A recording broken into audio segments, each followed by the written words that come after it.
Renforcer l'engagement des jeunes dans le développement du pays, c'est l'un des objectifs phares du service national des jeunes dont la 9e session ordinaire du conseil d'administration s'est tenue le jeudi 12 mars 2026. À suivre dans cette édition d'information.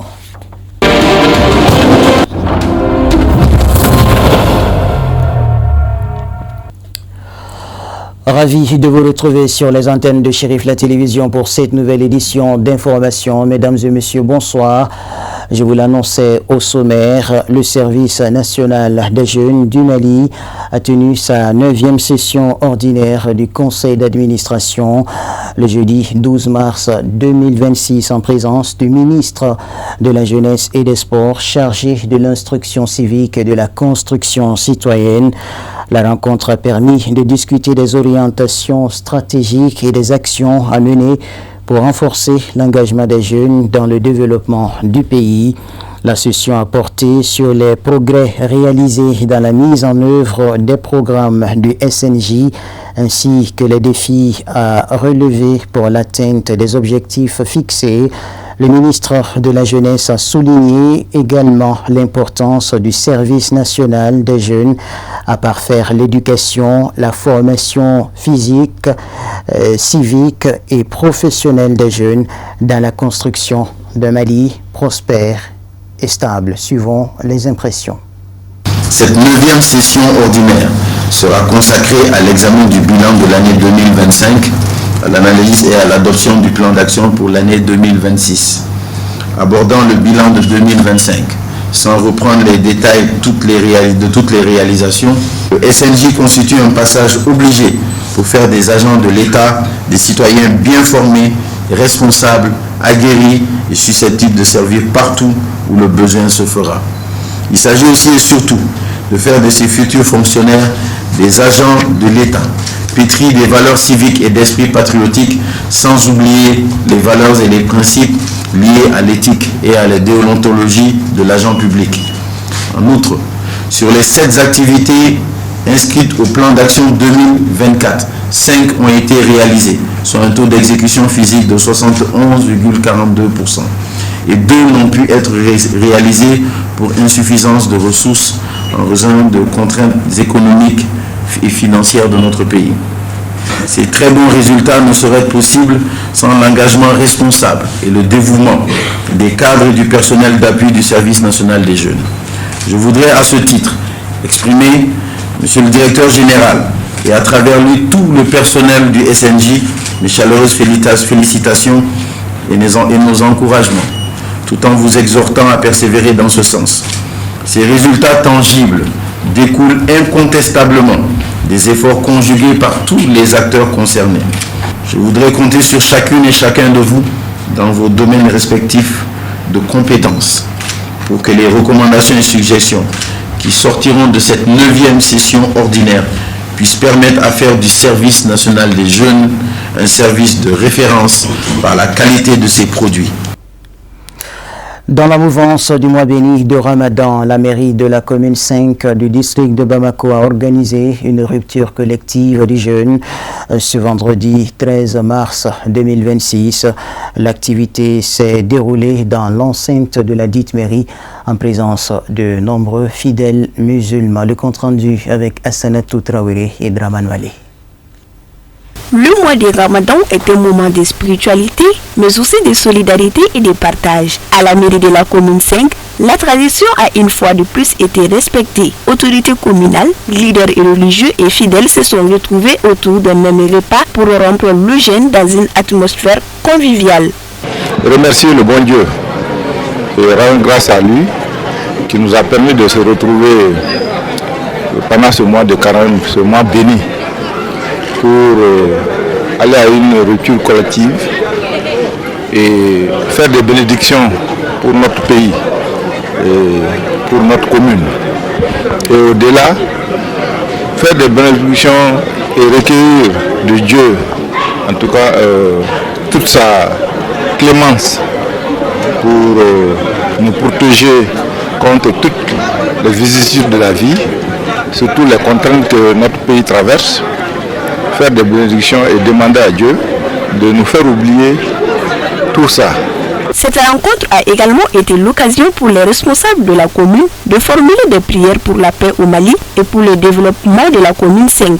Et regrouper plus de 300 à 400 personnes pour prier ensemble pour la commune, nos familles respectives et pour le pays. Chaque année, nous rendons grâce à Dieu.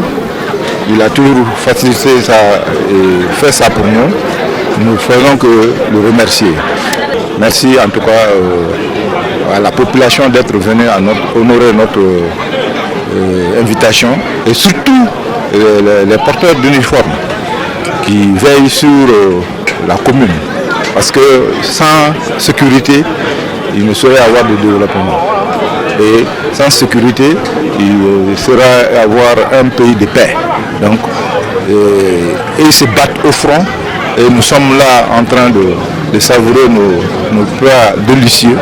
Donc, les faire beaucoup de bénédictions pour la réussite dans les activités qui sont en train de mener. Venus de différents quartiers de la commune, les fidèles ont partagé ce moment de fraternité autour de plusieurs mets. Ce geste de solidarité intervient à point nommé mois de Ramadan, marqué par l'entraide et le partage. Et remercier de surcroît aussi toutes les populations que nous avons invitées. Toutes les fêtières sont là. À commencer par les chefs de quartier, la CAFO, le CNJ, le CDQ.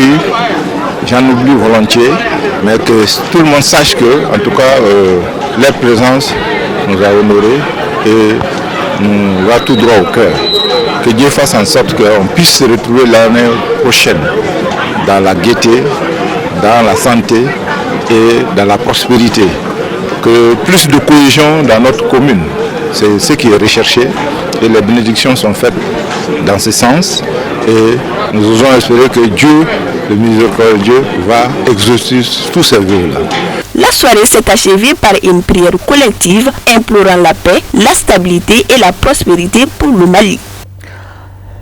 La spiritualité sur un autre volet, la sous-section de Kativille a vibré au rythme de la foi ce vendredi 13 mars 2026 avec la clôture de la 3e édition de la tournée annuelle de Seyid Cherif Ahmed Tidjan Haïdara. Invité par les comités Ansardine de Kativille, Kati Samakebougou, Kati Sanafara et Kati Medine, le fils du guide spirituel des Ansar a animé une soirée de prêche au terrain Lukezi face au CCRF de Kati. Notre équipe de reportage conduite par Khadija Traoré.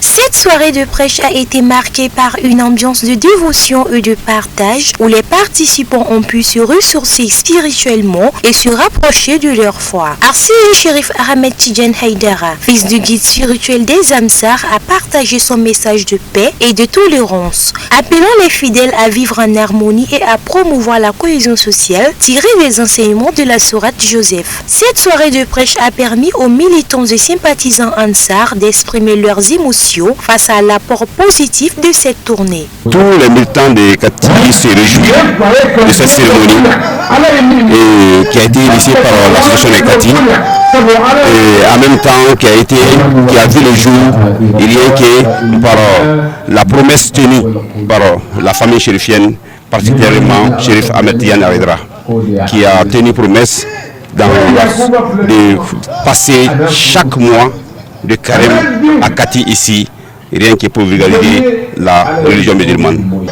Vraiment, nous les remercions infiniment et nous souhaitons une très longue vie. Car vraiment, la tournée, ça a été une très grande satisfaction pour nous. Nous sommes pressés pour l'année prochaine et nous souhaitons que l'année prochaine, Dieu nous donne l'envie pour pouvoir être parmi encore la commission d'organisation de l'année prochaine. Les Catois ont exprimé leur souhait de voir cette tournée de prêche se pérenniser, témoignant ainsi de l'impact positif qu'elle a eu sur la communauté. Nous demandons à ce que vraiment que ça continue, que chaque année nous soyons là pour célébrer ces séances de prêche-là. Surtout le fait de prêcher l'islam, voilà, et par un descendant du prophète qui est très très important. Pour le bureau exécutif de la Fédération Ansardine Internationale, cette tournée de Sidi Cherif Ahmed Tidiane Haïdara dans la sous-section de Kativille a un impact positif dans la progression de l'association. Cette tournée a des effets positifs, sur l'association, surtout sur Kati et ses environnants. Si vous voyez la mobilisation, vous savez que ça a été initié par Kativille, mais aujourd'hui, l'ensemble des sous-sections de la section de Kati, même au-delà, cette année, nous avons vu l'innovation de la coordination de Kati qui a participé à l'événement. Et il y a une grande mobilisation et il y a une grande sensibilisation autour de cet événement pour les Ansar et les sympathisants de Kati et environ. Les militantes présentes en grand nombre ont témoigné de l'impact de la tournée de Sidi Cherif Ahmed Tidiane Haïdara sur la vie des femmes de la communauté de Kativille. Alhamdoulilah, je suis très très contente. Nous sommes à la clôture de la 3e édition de la tournée de Cherif. Tout d'abord, je salue toute la famille chérifienne, le guide à Sidi Cherif Ousmane Madan Haïdara, car c'est grâce à lui que nous sommes tous réunis ce soir. Pour cette occasion, je me profite de dire aux femmes de ne pas oublier les conseils donnés par Cherif Ahmed Tidiane Haïdara et aux jeunes aussi pour qu'il y ait l'amélioration dans nos familles ainsi qu'à la société comme le demande la jeunesse catoise. Cette soirée de prêche, marquant la phase finale de la 3e édition de la tournée de Sidi Cherif Ahmed Tidiane Haïdara dans la sous-section de Kativille, a été sanctionnée par la prestation des 6 serments d'allégeance à l'islam suivi de la conversion en islam d'une jeune dame non musulmane.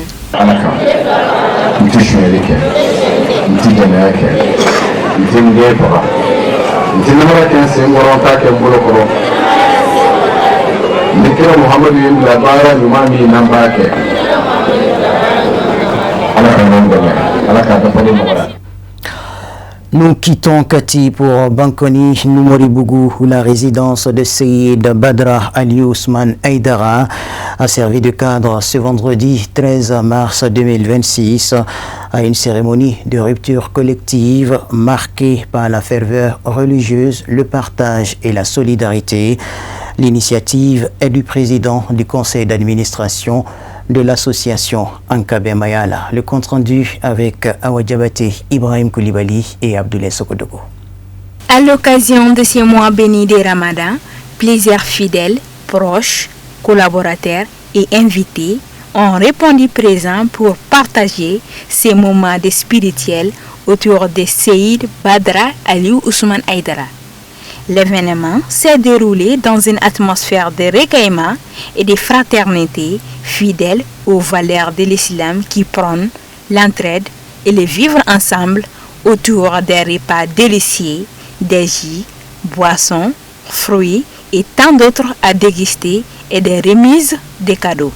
Avant la rupture du jeûne, des prières et des invocations ont été formulées pour la paix, la stabilité et la cohésion sociale au Mali. Les invités ont également imploré la bénédiction divine pour le pays ainsi que pour l'ensemble de la communauté musulmane. Bien, je tiens d'abord à remercier toute la famille Haïdara pour cette rupture collective qu'il nous organise pratiquement chaque année.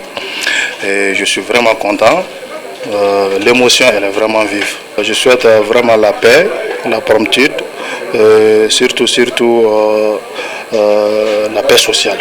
Nos impressions sont grandes ce soir, donc nous commençons tout d'abord pour saluer et remercier toute la famille Haïdara compte tenu de la rupture organisée chaque année pour les fidèles musulmans compte tenu du mois de Ramadan qui est un mois béni pour tous les musulmans. Donc nous disons merci à la famille Haïdara, à commencer par notre père, le guide spirituel Ousmane Haïdara, et puis au-delà de ça nous remercions Ali Ousmane Haïdara pour l'organisation de la rupture collective. Au moment de l'appel à la prière du Maghreb, les fidèles ont rompu le jeûne dans la convivialité autour des mets soigneusement préparés, Ce moment de partage a été l'occasion pour les membres de la famille chérifienne d'exprimer leur amour et de renforcer les liens entre les participants et de rappeler l'importance de la solidarité durant le mois de Ramadan. Alhamdulillah, nous remercions Allah subhanahu wa ta'ala qui nous a encore une fois de plus montré ce grand événement. Et ça fait maintenant plus d'une décennie et notre frère Badra Ali Ousmane Aïdara, le président d'honneur de Angabé Mayala, organise chaque année et pendant le Ramadan une grande rupture de jeûne collective. Ils invitent les musulmans, les fidèles musulmans et ses amis, la famille Chérifla et tout le monde, et même les non-musulmans sont invités à cette rupture collective. C'est un acte à saluer et nous nous remercions du fond du cœur et pour ce qu'il est en train d'accomplir, parce que c'est un message à passer à l'endroit de tous les musulmans, et qui est le partage, la solidarité, l'entraide. Et on a vu combien il est dévoué, il est engagé dans ses actes de solidarité. Il montre vraiment l'exemple. C'est un jeune à féliciter et à encourager sur ce chemin. Et j'invite tous les musulmans et même les non-musulmans à faire de même, à opter pour la solidarité, l'entraide, et pour que le Mali soit un pays de paix. Par cette initiative, Seyyid Badr Ali Ousmane Aïdara perpétue une tradition de générosité et de rassemblement contre bien, ainsi à renforcer les valeurs de fraternité et d'unité au sein de la communauté. La cérémonie s'est achevée par des bénédictions et des salutations fraternelles dans l'espoir que ces mois sacrés continuent d'apporter paix, pardon et bénédiction à tous, et des remerciements à l'endroit du guide spirituel des Ansar, président du Haut Conseil islamique du Mali, à Seyyid Cherif Ousmane Madan Aïdara et sa famille. Pour la deuxième fois de suite, les enseignants et professeurs de l'école franco-arabe Saad Ziwaza de Bankoni Diankine-Bougou ont initié une conférence débat couplée à une grande rupture collective des jeunes ce vendredi 13 mars 2026. C'était en présence du fils du guide spirituel des Ansar, en l'occurrence Seyyid Cherif Ahmed Tidjan Aïdara. 2 points majeurs étaient inscrits à l'ordre du jour, à savoir l'amélioration des conditions de travail des enseignants, le recrutement du personnel éducatif et l'augmentation des salaires des enseignants. On en sait plus avec Sadio Sidibé et Baba Keïta. Les enseignants et professeurs de l'école franco-arabe Saad Ziwaza du guide spirituel des Ansar, dont le promoteur est Seyyid Cherif Ahmed Tidjan Aïdara, ont organisé leur traditionnelle rencontre ce vendredi 13 mars 2026. Occasion pour les corps enseignants de faire la prise des contacts afin de se connaître et échanger autour des questions liées à l'éducation. Cette rencontre était couplée à la rupture du jeûne en compagnie du fils du guide spirituel des Ansar, Seyyid Cherif Ahmed Tidjan Aïdara. Les hommes de la CRE se sont fortement réjouis tout en souhaitant la pérennité de cette initiative. Ce soir, c'est notre traditionnelle cérémonie de rupture de jeûne collectif avec notre promoteur, qui est le fils du guide Cherif Ahmed Tidjan Aïdara. Et c'est dans ce cadre-là que nous sommes là ce soir, dans le cadre de la rupture collective du jeûne entre le promoteur et les professeurs et les maîtres de Ziwaza du cycle fondamental au lycée. L'objectif, c'est de maintenir les liens, de renforcer les liens entre le promoteur et ses enseignants et le personnel de l'école ainsi que du lycée. Et c'est ça l'objectif principal de notre rencontre.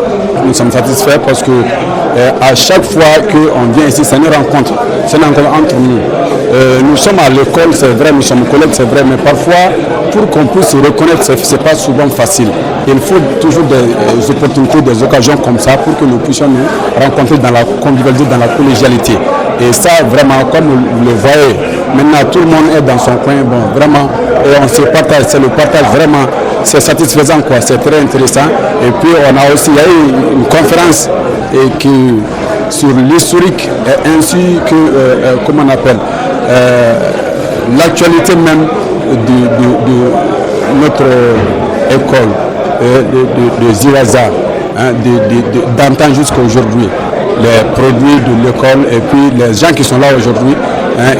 Donc vraiment, c'est intéressant en fait, en quelque sorte, vraiment. Cette initiative, qui n'en est pas sa première, a permis de rassembler tous les enseignants et professeurs dans une ambiance de convivialité et de collégialité. À l'issue de la rencontre, le porte-parole, dans son discours, a formulé certaines doléances liées aux conditions de travail des enseignants, mais aussi au comportement de certains élèves vis-à-vis de leurs enseignants, entre autres. Par rapport à nos différentes revendications portant sur l'amélioration de nos conditions de travail, même s'il est constant que beaucoup reste encore à faire. C'est pourquoi l'occasion nous est donnée à cette rupture des jeunes de vous rappeler de certaines de nos différentes revendications, lesquelles s'articulent autour de deux points, dont la première est l'amélioration des conditions de travail, notamment l'ouverture d'une bibliothèque au sein de l'établissement, laquelle bibliothèque permettra, j'en suis sûr, pour les élèves de procéder à leurs recherches et pour les enseignants aussi de faire leurs recherches pour de préparer leurs cours pour une bonne dramatisation des semaines de cours. Le deuxième point à ce niveau, c'est au niveau de ce qu'on appelle le comportement de certains élèves au sein de notre établissement, compte tenu de ce qu'on appelle de leur état, compte tenu de ce qu'on appelle de certains de leurs comportements à l'égard de certains enseignants. Si ça serait mieux, si quand même que ce principe reste au cadre uniquement au niveau de l'administration, qu'une main extérieure devient par ailleurs vont devenir s'immiscer dans ça, ça me sera plaisir. Le recrutement d'un certain nombre des enseignants permanents, afin d'augmenter le nombre existant présentement. L'augmentation des salaires des enseignants permanents. Vu la situation du pays actuel également aussi, les enseignants permanents qui sont là aussi, leur traitement salarial les inquiète beaucoup, surtout les enseignants. Après cette traditionnelle rencontre, une rupture du jeûne s'est invitée à la fête où le fils du guide spirituel des Ansars, non moyen promoteur de l'école franco-arabe Saad Ziwaza, est venu rompre le jeûne avec les siens. Le fils du guide spirituel des Ansars, dans son discours, a fait savoir que ces doléances qui ont été formulées sont bel et bien prises en compte et feraient bon usage. En plus, il a aussi salué les efforts et sacrifices de la direction pour les résultats obtenus avant de formuler des bénédictions au terme de la rencontre. Dans le cadre du mois béni de Ramadan, toujours l'association des anciens de l'Institut de formation islamo-chrétien, en partenariat avec la commission diocésaine pour le dialogue interreligieux, a organisé ce vendredi 13 mars 2026 une rupture collective des jeunes qui a réuni les fidèles musulmans et chrétiens au lycée Prosper Camara de Amdalaï SCI 2000. L'initiative vise notamment à promouvoir le dialogue interreligieux et les valeurs de vivre ensemble. Le compte rendu avec Penda Kone et Samba Traoré. En ces mois de partage et de solidarité, les fidèles musulmans et chrétiens se sont retrouvés autour d'une même table pour célébrer la fraternité et renforcer les liens entre communautés. Effectivement, nous avons besoin aujourd'hui de ce genre, afin que les gens puissent se comprendre, d'échanger et rétrécir peut-être le champ de divergence ou peut-être il y a besoin que tous les Maliens se retrouvent autour de l'essentiel, qu'on se donne la main et qu'on fait face aux défis communs pour notre pays. Cette rencontre se veut avant tout un cadre d'échange et de rapprochement entre différentes confessions religieuses. L'objectif étant de promouvoir la tolérance, encourager le dialogue et rappeler que la diversité religieuse constitue une richesse pour la société. Cette cérémonie aussi se cadre dans nos activités ordinaires.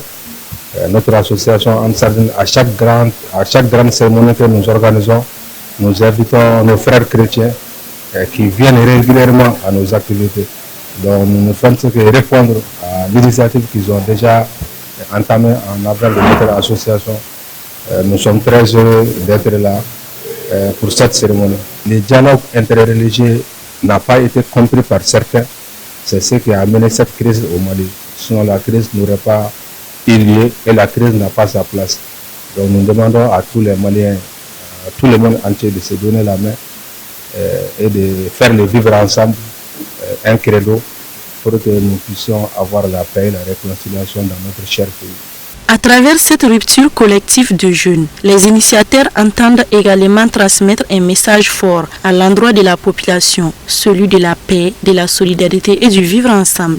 Cette rupture collective s'inscrit dans le cadre du dialogue interreligieux, une des missions phares de notre jeune association, AIFIC Mali. C'est organisé en coopération avec le groupe, le centre Rencontre et Foi, et puis la commission diocésaine pour le dialogue.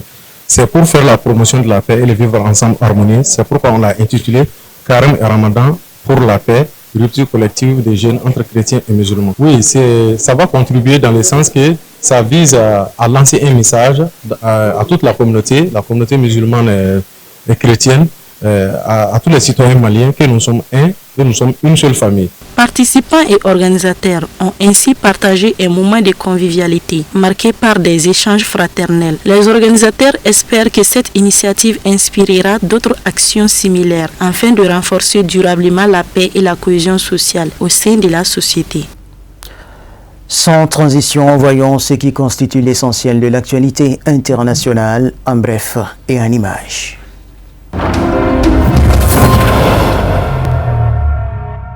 Des soldats américains participant à l'opération contre l'Iran ont été blessés au Koweït, en Jordanie et dans d'autres endroits, a déclaré le chef d'état-major interarmé Dan Cain. Nous avons eu des soldats blessés au Koweït, en Jordanie sur le flanc sud et un peu plus à divers endroits, la plupart suite à des frappes unilatérales. L'immense majorité, près de 90% grâce à Dieu, ont repris du service, a-t-il déclaré lors d'une conférence de presse. Il n'a toutefois pas précisé le nombre de morts déplorés par l'armée américaine. Plus tôt, CNN a annoncé qu'au moins 11 soldats américains avaient été tués lors de l'opération américano-israélienne contre l'Iran. Auparavant, il avait été rapporté qu'un total de 50 000 soldats américains participaient à cette opération. Selon Reuters, environ 150 d'entre eux ont été blessés. Les militaires américains ont eux-mêmes incendié l'USS Gerald Ford pour éviter d'avoir à combattre l'Iran, a rapporté de son côté un porte-parole du quartier général central Khatam al-Anbiya de la République islamique. L'USS Gerald Ford, arrivé de la Méditerranée à l'océan Indien et au détroit d'Oman pour renforcer les forces américaines vaincues, a été délibérément incendié par plusieurs marins américains en raison de la peur de l'Iran qui régnait au sein de l'équipage, a déclaré le porte-parole cité par la chaîne de télévision publique iranienne.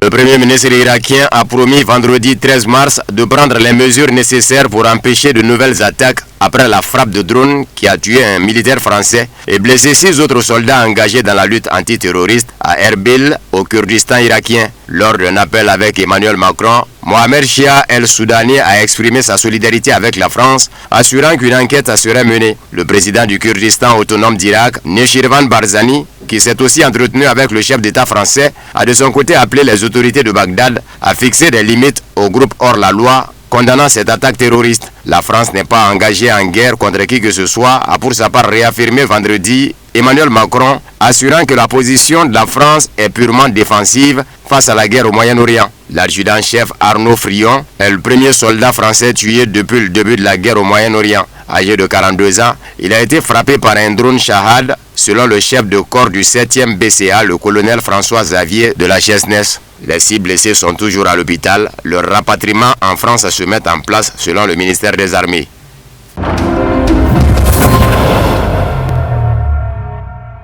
Le commandement central américain CENTCOM a confirmé que les 6 membres d'équipage d'un avion citerne militaire américain avaient tous trouvé la mort après le crash de l'appareil dans l'ouest de l'Irak. Les États-Unis avaient initialement indiqué avoir localisé 4 des membres d'équipage décédés. Ils ont précisé que ni des tirs ennemis ni des tirs amis n'étaient en cause dans la perte de l'avion KC-135 survenu jeudi. Le ravitailleur participait aux opérations américaines en cours contre l'Iran et était l'un des 2 appareils impliqués dans l'incident. Le second a atterri sans encombre. Ces appareils de fabrication Boeing sont capables de ravitailler des avions en vol et jouent un rôle majeur dans les opérations militaires américaines. Ils ont été largement utilisés lors de la première guerre du Golfe pour étendre le rayon d'action des avions de chasse et des bombardiers. Quant à l'impact de cette guerre sur l'économie mondiale, les observateurs s'interrogent. La libération des stocks d'urgence, 400 millions de barils de pétrole suffiront-ils à stabiliser les marchés? L'Agence internationale de l'énergie a annoncé débloquer 400 millions de barils de ses réserves pour freiner les turbulences du marché provoquées par la guerre contre l'Iran. La décision de l'administration américaine d'alléger les sanctions sur le pétrole russe pourrait creuser le fossé entre l'Europe et les États-Unis, écrit le New York Times. L'Europe a exprimé son scepticisme quant à la décision de Washington de lancer une opération contre l'Iran, ce qui a perturbé le marché de l'énergie. Bruxelles souhaite également que la pression économique sur la Russie ne s'atténue pas. Auparavant, le département du Trésor américain avait levé les sanctions visant les opérations de vente de pétrole et de produits pétroliers russes chargés sur les navires avant le 12 mars. L'allègement des sanctions pétrolières américaines devrait impacter environ 100 millions de barils de pétrole russe, a déclaré Kirill Dmitriev, représentant spécial du président russe pour les investissements et la coopération économique avec l'étranger et directeur général du Fonds russe d'investissement direct. Il a ajouté que les États-Unis ont de facto reconnu que le marché mondial ne peut rester stable sans pétrole russe. De son côté, le président français Emmanuel Macron a déclaré que la décision prise par les États-Unis d'alléger les sanctions anti-russes n'entraînera pas leur abolition.